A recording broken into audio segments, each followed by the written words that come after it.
if I told you there was an ancient mystery, an ancient story once again being replayed in modern times?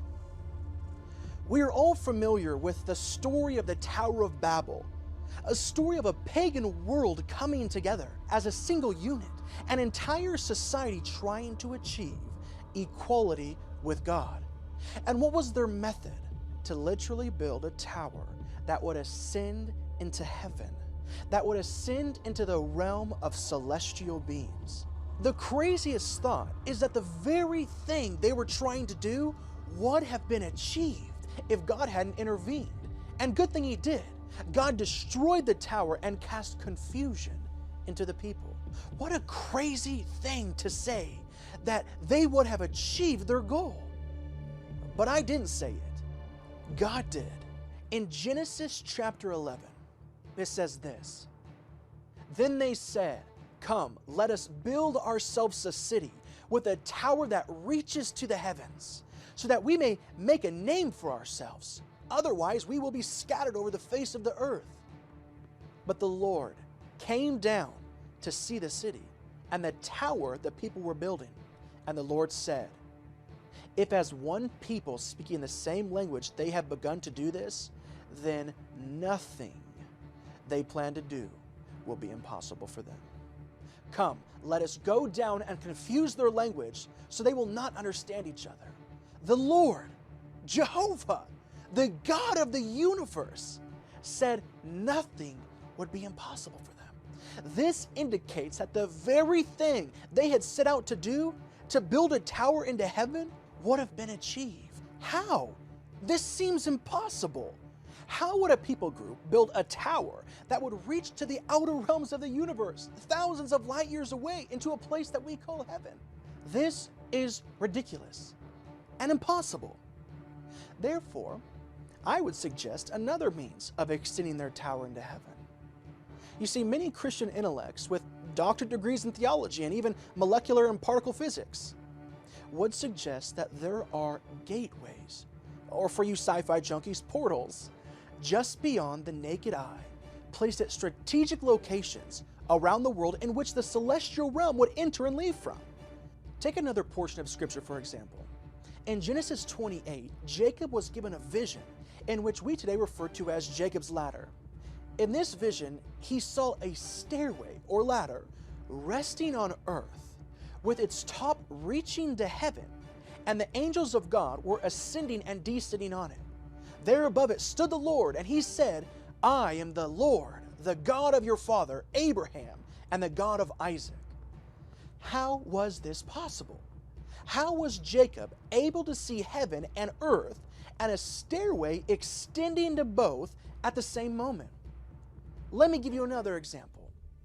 Whenever you're in a time of need and you pray, "Lord, send down your angels, let them protect me," where's the angel or the angels coming from? From the outer edges of the universe, or wherever the spirit realm lies? If he was traveling at the speed of light, it would literally take that angel millions of years to get to you. You're long gone. Once again, what a ridiculous thought. Wouldn't it make more sense if these spirit beings were simply able to pass through some sort of dimensional barrier, through a gateway, to immediately be able to assist you? Is that what Jacob was seeing? Was he seeing one of the gateways into heaven in which angels were ascending and descending? The same type of gateway the pagans in the story of the Tower of Babel were trying to get to?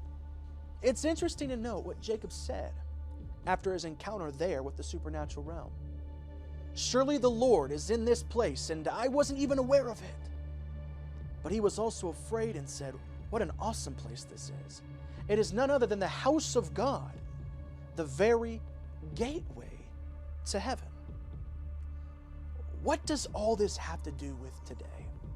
The here and the now. Someone once said, "History has a funny way of repeating itself." Another man once said, "The one thing we can learn from history is that we don't learn from history." And from studying history, you will quickly see that God, He works in cycles. He works in patterns. If you want to get on what God is doing, then you've got to find out how He operates. And Hebrew tells us that Jesus, God, He is the same yesterday, today, and forever. So, what if I told you again, today, the ancient story of the Tower of Babel is being repeated? Isn't it interesting that people from all around the world have once again come together to build the largest machine that man has ever constructed? They say it's for the purpose of discovering the God particle, this mystery particle that essentially holds the entire universe together, and if found would explain our very existence. I think it's pretty interesting that I have made the discovery of a lifetime. I have figured out what the God particle is. I have figured out what holds the entire universe together. And it talks about it in Colossians chapter 1, verse 17. He, Jesus, is before all things, and in Him all things hold together. This insane machine, it's called CERN, the Large Hadron Collider. The Tower of Babel. The whole world came together to work on it. Over 100 nationalities have come together to work at CERN, the Large Hadron Collider.